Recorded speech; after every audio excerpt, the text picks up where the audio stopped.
Guys अगर मेरी आवाज आप सब तक क्लियर है तो फटाफट से मैसेज करिए, am I audible to all of you और not? Okay, so prelims paper is over.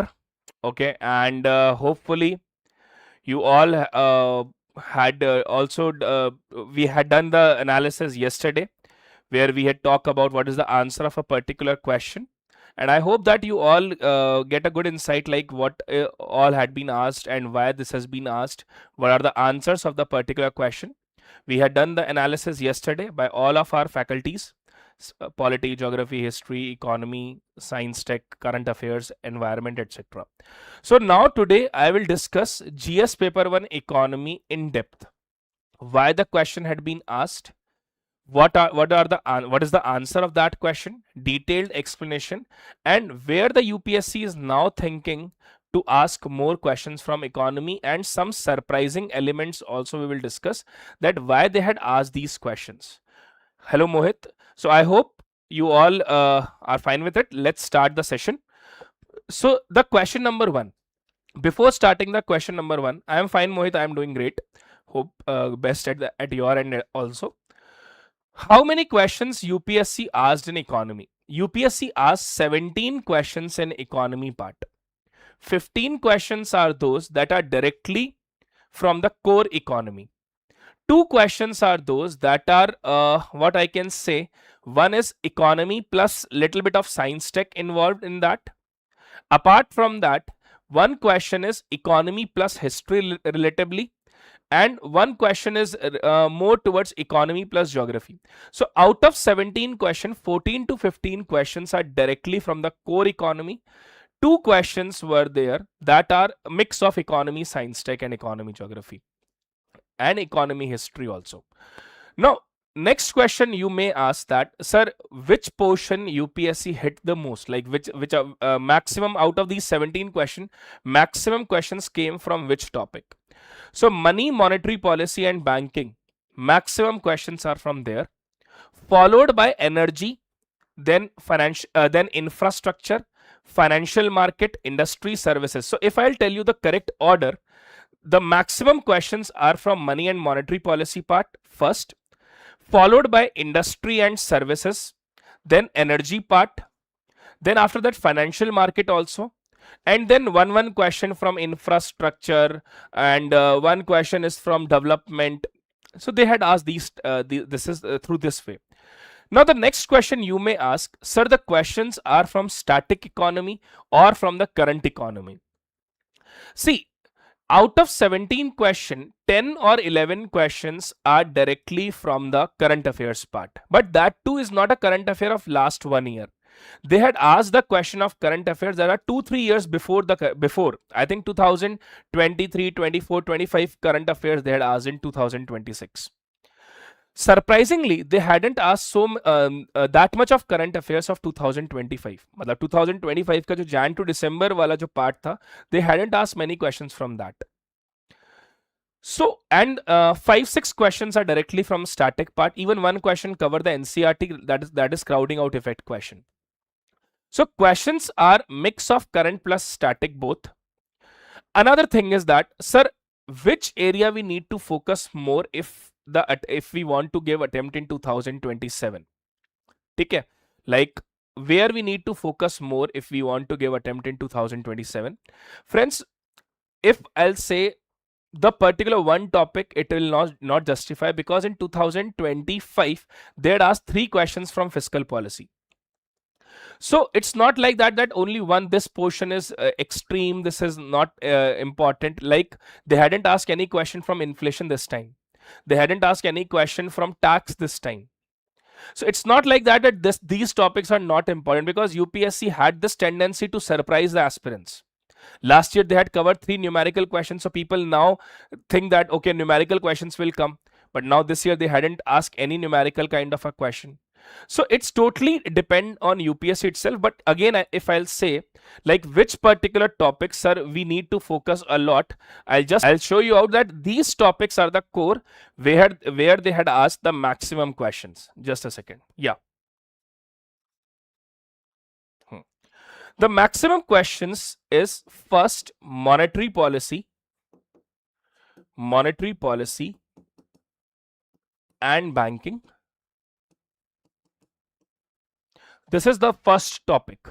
Okay. Second, financial market.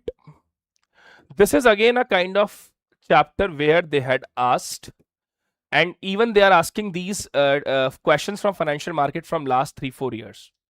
Then third, if I'll say the insurance service sector and infrastructure part. This year they had asked many questions from this segment. Okay. Then fourth, even they had asked 2-3 questions from energy sector also. So they had covered the questions from these particular chapters. But what surprised me most, they hadn't asked any question from 16th Finance Commission. This is very surprising. No question from 16th Finance Commission. No specific economy question from external sector also. This is very important chapter, but they hadn't asked the many questions from it. Whatever the external sector questions they had asked, they usually asked it in IR part. But they hadn't asked any question regarding to current account deficit, capital account, or like balance of payment, appreciation, depreciation, devaluation of currency. Right now, the rupee exchange rate is so much in news, but they hadn't asked any question from that. India had signed so many trade agreements, especially FTA, but they hadn't asked questions from them. So 16th Finance Commission and external sector, they hadn't asked this time the question. But remember, for this year's mains, probably they will ask the question from 16th Finance Commission. Okay. Apart from this, if I'll say, they hadn't asked so many questions. They hadn't asked question from tax. Tax se bhi question nahi aaya. Then even the CPI and GDP base year changed. Base years had changed. They hadn't asked question on that also. But that does not mean that these topics are not important. They are extremely important. So we need to cover the things in detail, but specifically, remember this thing, these are the current favorite topics of UPSC. Monetary policy and banking, financial market, insurance service and infrastructure, and energy sector. So they are focusing more on these particular topics right now in general. Now, let's discuss this first question. Consider the following statement regarding to the Sagarmala program. Now, when when I teach economy in class, I always say this thing, that if any question UPSC will target in prelims from infrastructure chapter, that must be from Sagarmala or from maritime economy. The reason is Sagarmala, maritime India economy, Sagar Manthan, government from last 3-4 years focused a lot on it. Even you can check your main copies registers also. I had dictated almost 10-15 pages on this Sagarmala, Sagar Manthan, maritime economy, shipbuilding, ship recycling. Okay. I had told you this thing, that this is the most important topic. Even if you check your registers, I specifically dictate all these points over there. So if you ask this question, consider the following statement with reference to Sagarmala program. The Sagarmala program seeks to achieve port-led economic growth through cost-effective and sustainable coastal infrastructure. This is true. The success of Sagarmala program is reflected in significant growth in coastal and inland waterway shipping, along with improved global port ranking. This is also true. Third, Sagarmala 2.0 aims to position India as global maritime innovation hub, aligned with Atmanirbhar Bharat and Viksit Bharat Vision 2047. Now, all three of the statements are correct here. All three of them are correct, because all three of them are relatable to each other.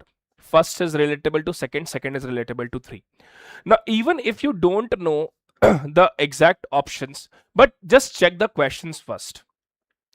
A statement to validate the effectiveness of the strategies envisaged in statement 1. Now, success of Sagarmala program is reflected in significant growth in coastal and inland waterway, along with improved global port ranking. Sagarmala program aim to achieve port-led economic growth through cost-effective and sustainable coastal infrastructure. Both of them are directly relatable to each other. That's why this is correct. Now, statement 3 extend the objective of statement 1 by future oriented innovation. It's very simple. 2047 vision of Viksit Bharat, that's future only. So this is also correct. Now, even if you don't know these points, but if you read the options, you can clearly eliminate it. Check the third statement.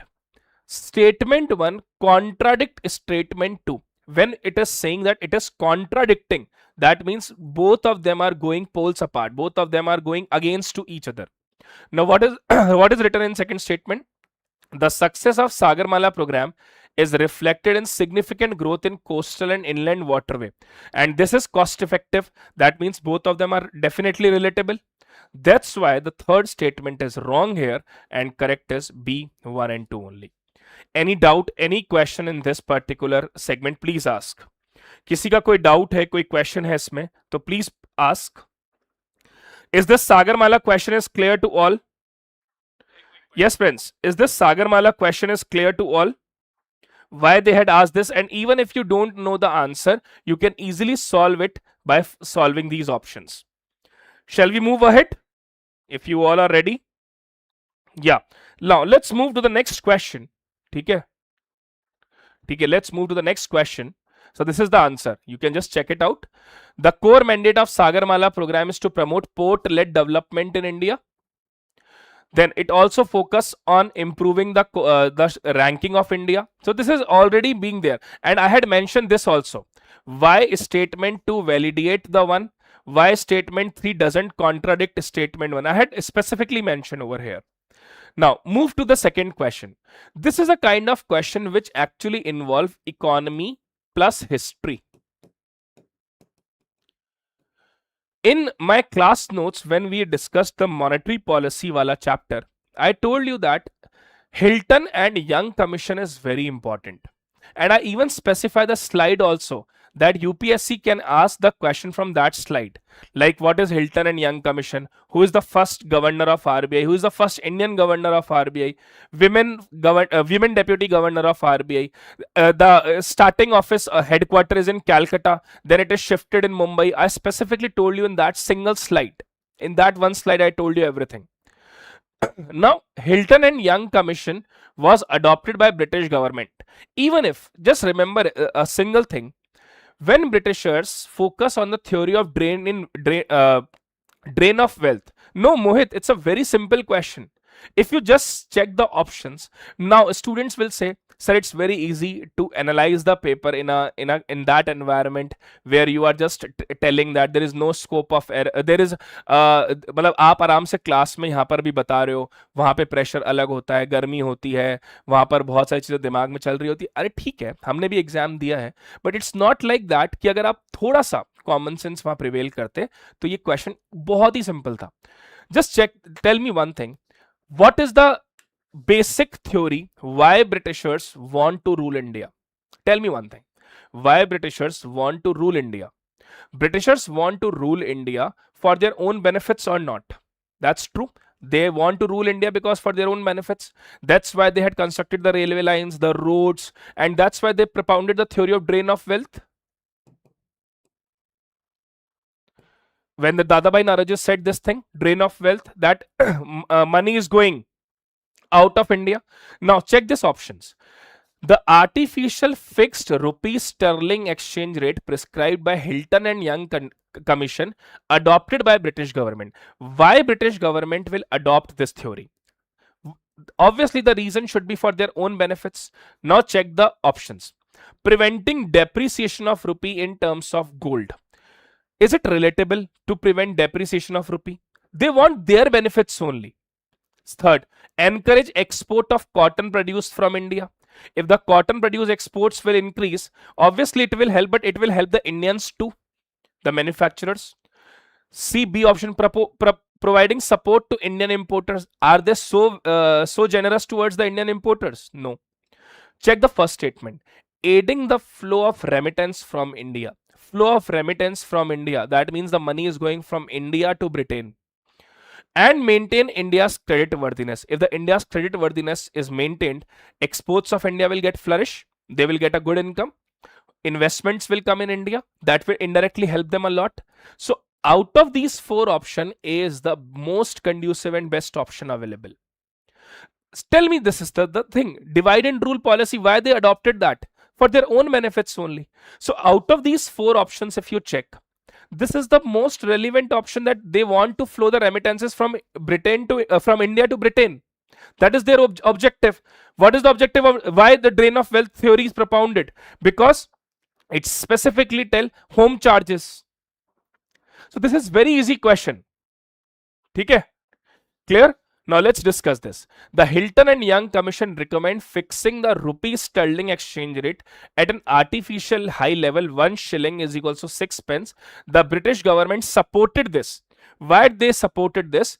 It ensures smooth home charges, remittances from India. It protects Britishers' financial interest and maintains India's credit worthiness. And a strong rupee benefit British investor more than Indian exporters. That's why they had propounded this. Okay, now move to the next question. Now this is a kind of question which I'll rate in a very difficult category.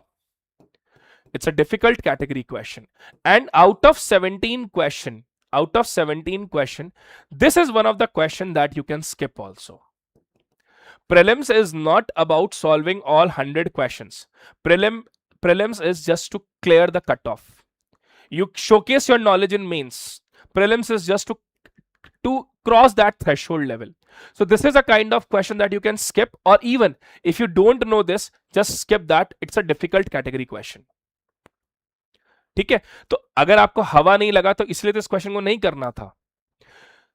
हमारे seniors हमें ये कहते थे हमेशा, out of 100 questions, whether it is 2004, whether it is 2005, 2010, 2013, 2023, 2043, 2053, 2073.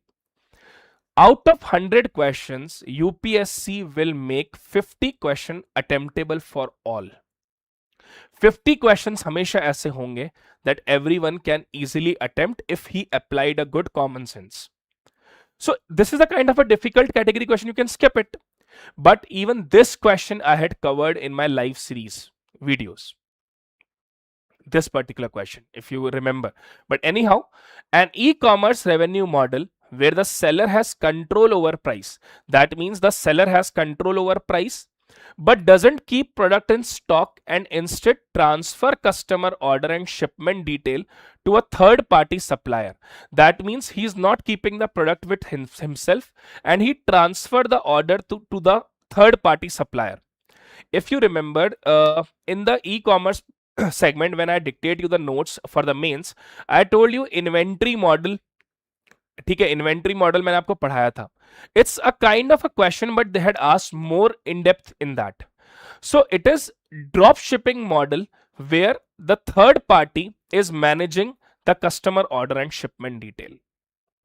Now, why this question had been asked? The reason is with the growing demand of e-commerce sector, with a growing demand of e-commerce goods and services, UPSC want you that don't stick yourself with the core basic things of economy. Try to explore more what is going in the segment. Even in the e-commerce rules, this is being covered.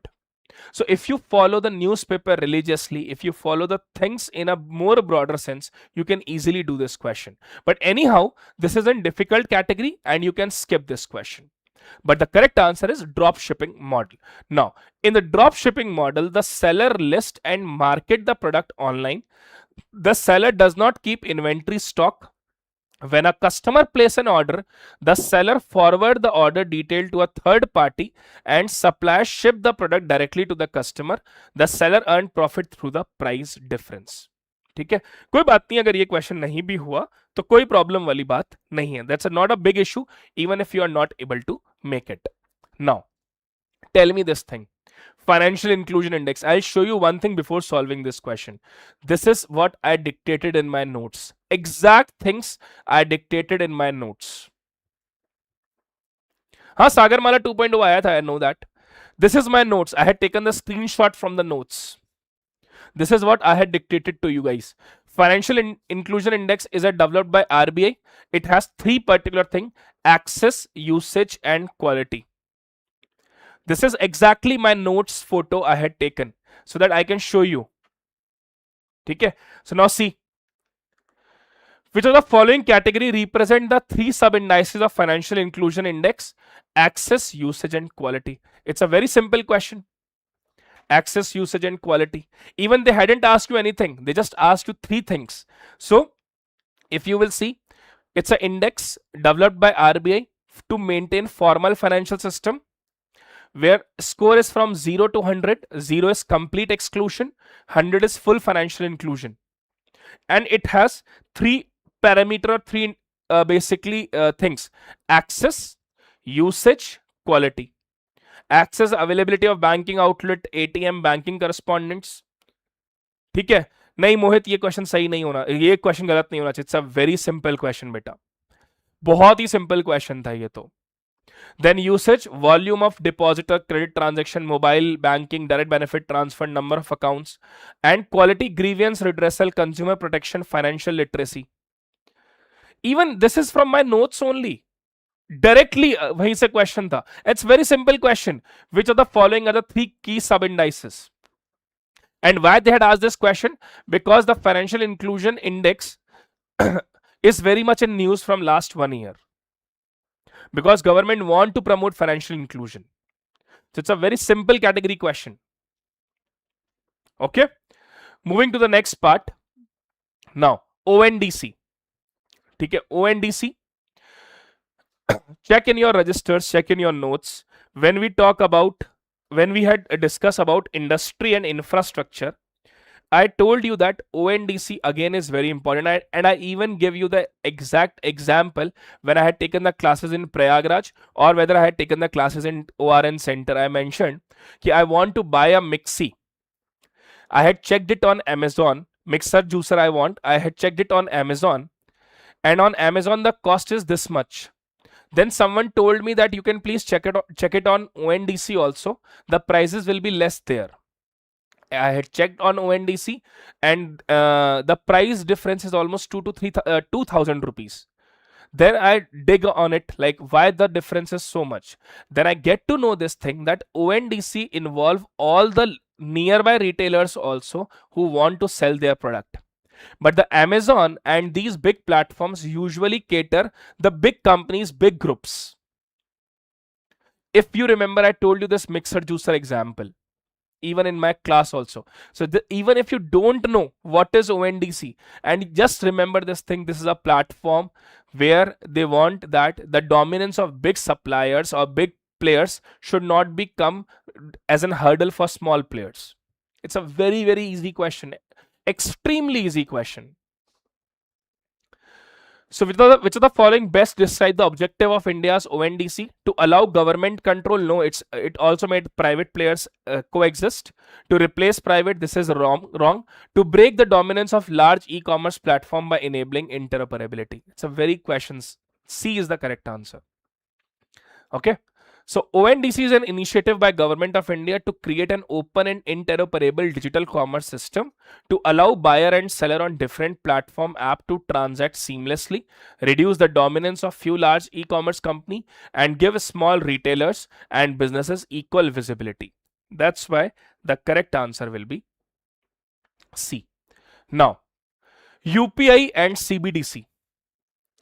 I had when we had discussed this UPI CBDC, I made a tabular difference: UPI, ULI, and CBDC.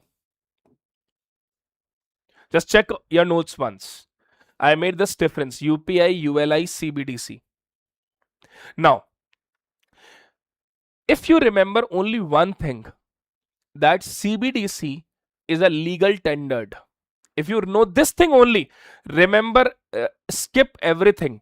What is e-rupee? What is the role of CBDC? I had also tell you the story of Bitcoin, Satoshi Nakamoto's story, that he don't want that my money should be controlled by bank. I told you that whole story also. Forgot that also. But if you remember a single line, that CBDC is a legal tendered issued by RBI. you can make this question right. How? UPI is a real-time payment system. We all use this UPI, Paytm payment, Phone Pay, GPay. So it's a real-time payment system, and digital rupee is akin to sovereign paper currency. Okay. In case of UPI, settlement for end user happen instantly. This is where we all know this thing.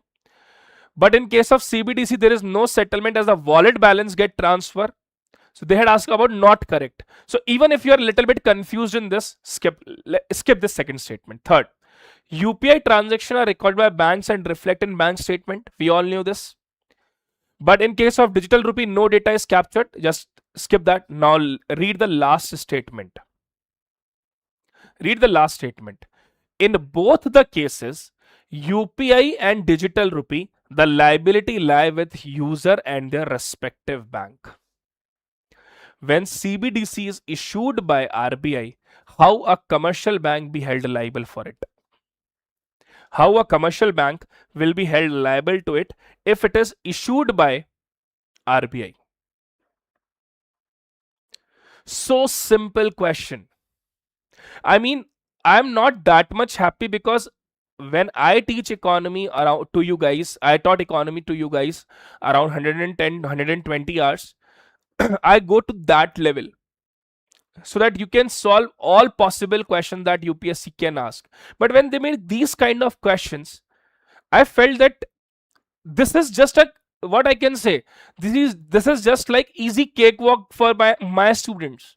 If you make these questions wrong, it actually hurts me. It's a so simple question that CBDC is a legal tender, so the liability lies with RBI. So the D option is the correct statement. Now, in UPI, money is liability of commercial bank because funds are held in bank account. In digital rupee, the liability lies with Reserve Bank of India since CBDC is a sovereign currency. So liabilities are not same in both the systems. Are you getting it, Mohit, Lado, Vasu? Tell me, is the economy that difficult? Even when Chalo, now move to the next part. Which of the following statement about real world asset tokenization is correct? If you check this particular question, it's a moderate kind of question. But the moderate question turn out to easy question if you read these options. We are fortunate enough that UPSC make economy options so simple that even if a person doesn't have that much of detailed knowledge, then by simple common sense also he can solve these questions. Now, what is the first statement? Tokenization is the process of turning real world asset into digital token using blockchain technology. Tokenization is the process of turning asset into digital token using blockchain technology. This is correct statement. In encrypted form in blockchain technology. So this is true. Tokenization of real world asset offer 24/7 access promoting financial inclusion. What is the purpose of issuing the tokenization? So that the privacy and security should be kept, maintained. Your card details or your bank details should not be get disclosed to the other people. So if it is not available 24/7, how people can use it? So to increase its popularity and to make it available to the people, we need to provide it 24/7 seamless access. So this is also true. Now, if anything is available 24/7, that is very much secure, interoperable, easy access, and that too it is made in digital form, in token based form, obviously it will attract the people. So this is third statement. It increases the investment opportunity for individuals. All three of them are correct. Forgot about everything, that what is tokenization, what is token, what is card on file tokenization, what is mobile device tokenization. Forgot everything, yaar. Just read these options. They are so easy options. If you just know what is the meaning of tokenization, you can easily solve it. Tokenization is just converting the physical currency into token form. And why we are converting it? To provide more security. And if anything is converted into token form, the popularity will be there if it is available 24/7. That is the second statement. And if everything is available, obviously it will attract the interest of investors. This is the third statement. So this is also true. So 1, 2 and 3 are the correct one. This is real world asset tokenization, means converting ownership right of physical or financial asset into digital token. Tokenization of real world asset offer 24/7 access. Tokenization allow access to high growth investment. All three are correct. ठीक है. Now, bond and yield concept, I think more than 10 to 15 questions we had discussed. I discussed this types of bonds. I think 5 or 7 types of bonds we had discussed. Municipal bond, inflation indexed bond, masala bond, sovereign gold bond. Then we also discussed REITs and InvITs, municipal bond. We had discussed everything. Green bond. We had discussed greenwashing also. Now, what is the question? A bond whose proceeds are used only to finance or refinance a combination of both environmental. Now, if environment part is there, obviously it must be green, and social project is also there. So that means green plus social. But in option, green and social both are given. That means if you tick green, then social is skipped. If you tick social, green will be ignored. Then what must be? So if green plus social both should be added, it led to sustainability. So if green plus social both will be added, led to sustainability. C is the right answer. Well, I'm not getting it. I talked to 4 or 5 students yesterday. They told me, sir, we got confused. Tell me, what is there to confuse in this? I think out of total 100 questions, if you skip economy, every certain part is little bit difficult. But this is, economy is damn easy except 3 questions.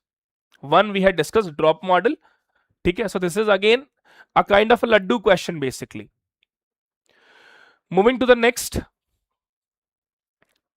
Now, which are the following statement about M1 exchange role in micro, small and medium enterprises, MSMEs? They asked this question from MSMEs. If you know about trade platform, you can solve this question. It's again a kind of more laddu question. If you know about trade platform, trade receivable electronic discounting system.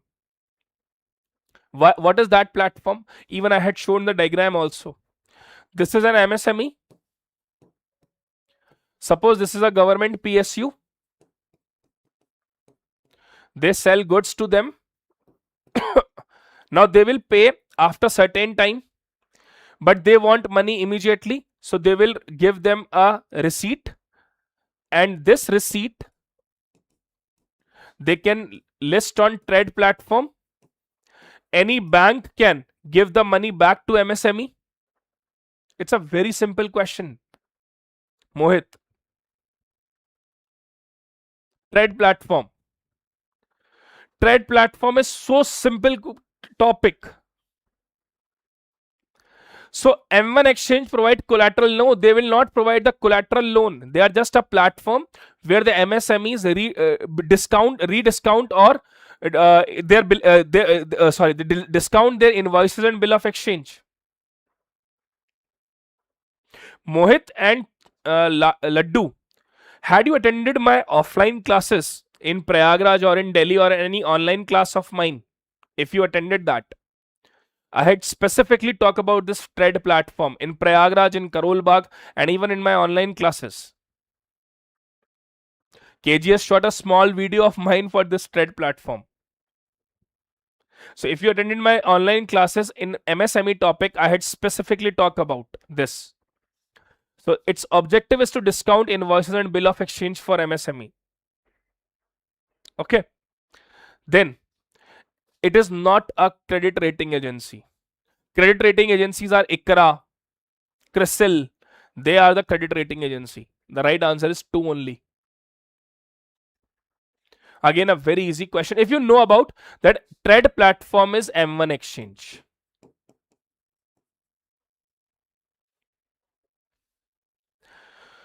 Now, shall I need to tell about this question? Crowding out platform, crowding out effect, sorry.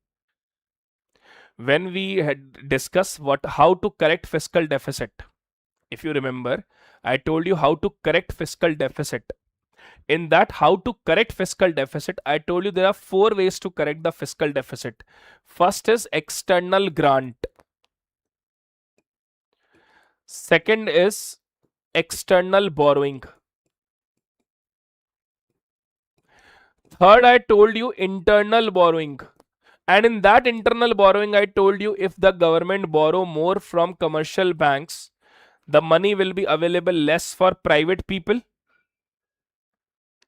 And if the money is available less for private people, then in that case there is lack of money supply. Hence, interest rates will be increased. So, easiest question in economy.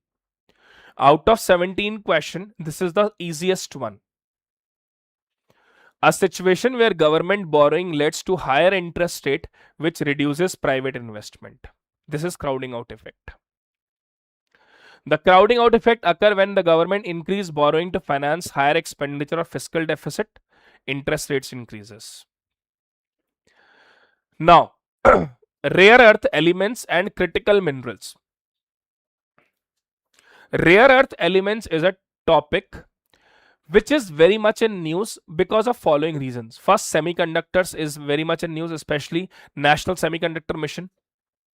Then, green hydrogen is in news, and rare earth element. These 3 topics are very much in news. So, if you see this question, rare earth element. Now, the name itself says rare earth element and critical minerals. One is rare earth mineral element, rare earth element and critical minerals. Now, friends, just see rare earth element and critical mineral. Obviously, when it is critical and rare earth, that means it is available very scarce and that is used in latest technologies. So, modern technological innovation, including AI, robotics and space, utilize it. This is true. Second, China has the highest share in mining. If you don't even remember this, koi baat nahi. But see the second state line. China has the highest share in mining of rare earth element. China has the highest share in mining of rare earth element, followed by India. Can India be on number 2? Where is US? Where is US? Where is the other countries? South Korea.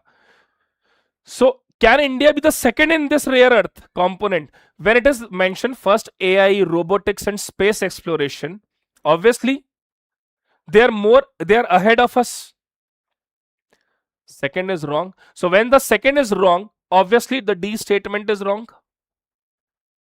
Now you have left with A, B, C. In all 3 of them, third one is correct.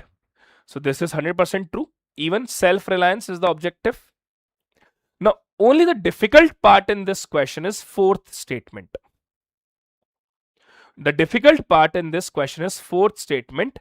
Rare earth element are set of 13 metallic elements. So it is not 13, it is 17. This is only that thing that if you don't know, then you are not able to solve this question. That's why I will categorize even this in moderate level. Although it's easy, but still, if you don't know the 4th statement, then it's a moderate level question. Otherwise, these first, second, third statements are too easy. Okay. So 17 elements, 15 are the lanthanides plus scandium and yttrium. So this is about the rare earth elements. Okay. So they are used in semiconductor, robotics, electric vehicle. China is the largest producer. US, Australia, Myanmar, they are having higher share than India. They are having higher share than India. Now, this is the toughest question. And this kind of a question you need to ignore.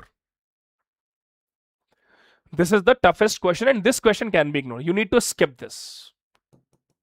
Why this question had been asked? First, because of Air India issue that happened. That's why aviation is in news. But when I taught aviation, I told you that this thing like Udan Cafe. I also talk about the seaplanes, aerodrome. I mentioned about these things. But this is very a kind of question that no one can expect actually. Yeah, this is a skip kind of question. Obviously, it's a so two questions are the one. First is drop model, second one is this. So aviation hull insurance cover the physical aircraft, including the body, engine, and this is true.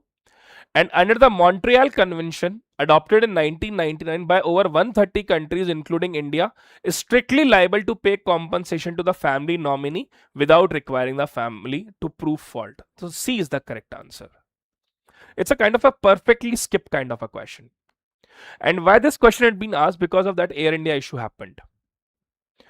I told, when I discussed the insurance part, I told students that for insurance, obviously insurance is in news because the government's target of insurance for all by 2047, Bima Vistar, Bima Vahak, Bima Sugam, even FDI in insurance sector has increased to 100%. So this is what I taught in the class. But this is beyond imagination kind of question. That is a totally skip kind of question. Okay. Now, crowdfunding. It's again a moderate question. But even if you don't know about the crowdfunding topic, but just read the statements. Crowdfunding is a solicitation of funds, a small amount. UPSC is helping you in this question. They had told crowdfunding is a solicitation of fund, small amount. A small amount. Who is the consumer of this small amount? Who is the consumer of this small amount? Obviously MSMEs.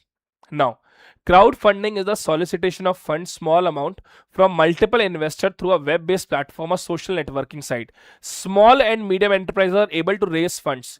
Both of them are relatable. That's why the question is, answer is C, both 1 and 2. So crowdfunding, raising small amount of money from large number of people through online platform website for startup, business, social cause and creativity. One advantage of crowding out that they will get the funds easily and it is simple and quicker. And second statement is correct. नहीं बेटा, ये question तो attempt करना चाहिए था, इतनी risk तो लेनी चाहिए. ये क्वेश्चन टफ था ही नहीं, थोड़ा सा कॉमन सेंस लगाना था बस. Then this is the third question which is I will put in tough category. And I'm surprised why UPSC had asked this question. They have plethora of options to ask. They can ask question from external sector. They can ask question from 16th Finance Commission. They can ask question from GDP base year change, CPI base year change, tax, government budgeting. But they had asked those committees which were formed very earlier. So this is also a kind of question which you can skip. So 3 questions I'll consider as the toughest one. Insurance question, drop model, and this question. So out of 17 questions, 3 questions can be skipped. So remaining will be 14. Out of 14, you must make 13 questions correct. Then I will say proudly, yes, whatever I had taught, these are solved by my students.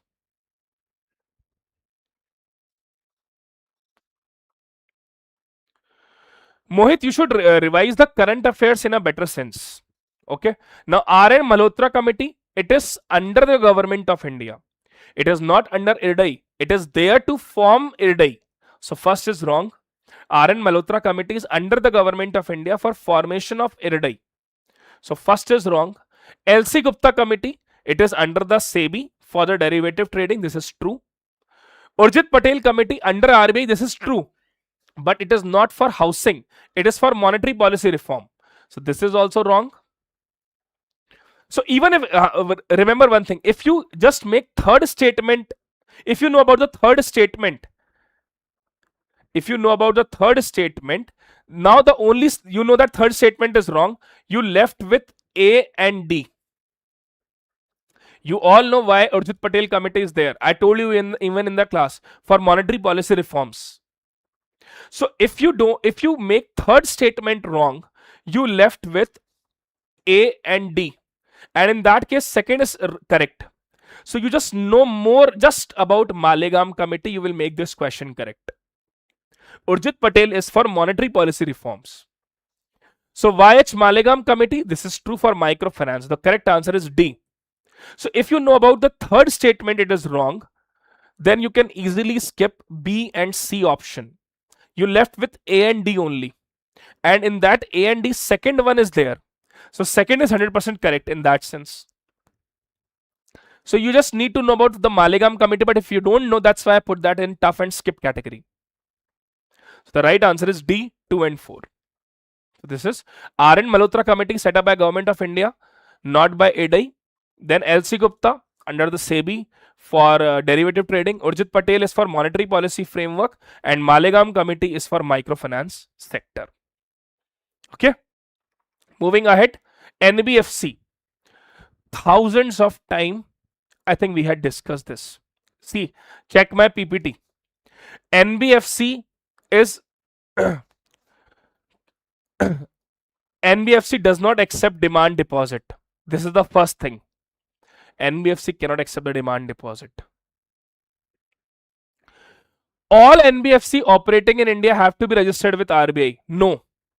There are certain other NBFCs who can be registered with the specific authority. This is wrong. NBFC can issue check drawn on itself. See here. NBFC cannot issue checkbook or allow demand deposit. My notes. DICGC is not available to NBFC. DICGC is not applicable on them. Where is the difficulty? So 1 and 4 is the correct answer. These are the cake questions here. Now, consider the following statement about MPI. See, MPI. This is PPT. MPI. This is my PPT where I had mentioned Alkire and Foster. It has 10 indicator. MPI by Niti Aayog has 12 indicator. So this is true. The only difference between MPI of India and MPI of world is 2 indicators. And those 2 indicators are maternal health and bank account.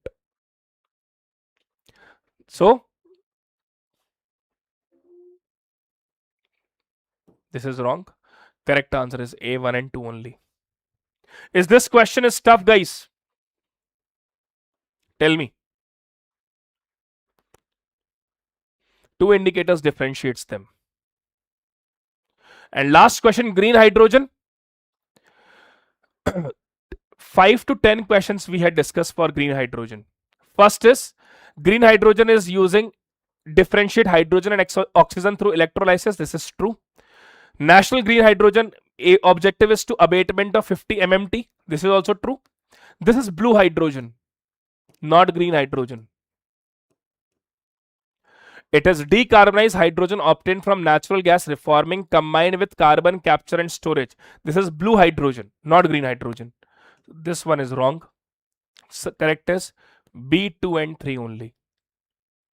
Produced from natural gas with carbon capture storage. Green, produced using renewable energy. Splitting water from hydrogen and oxygen through electrolysis. And this is the target of National Green Hydrogen Mission. So this is in context of economy discussion. But frankly, I'll just take 2 more minutes for you guys. First important thing is that for those who will attempt next year, remember this thing, whatever is being told by the teacher in your class, this is applicable for every subject. This is applicable for every subject, not only for economy. When a teacher is teaching you any kind of subject, trust this thing that he had an experience of many years, and specifically KGS teachers have a huge experience. So whatever they are teaching you, mark this thing that you should read everything in detail and read every word that they had told. Studied everything in detail, and whatever they are discussing in class, please listen it carefully. This paper is not difficult. Specifically, if I'll talk about economy, it's not at all difficult.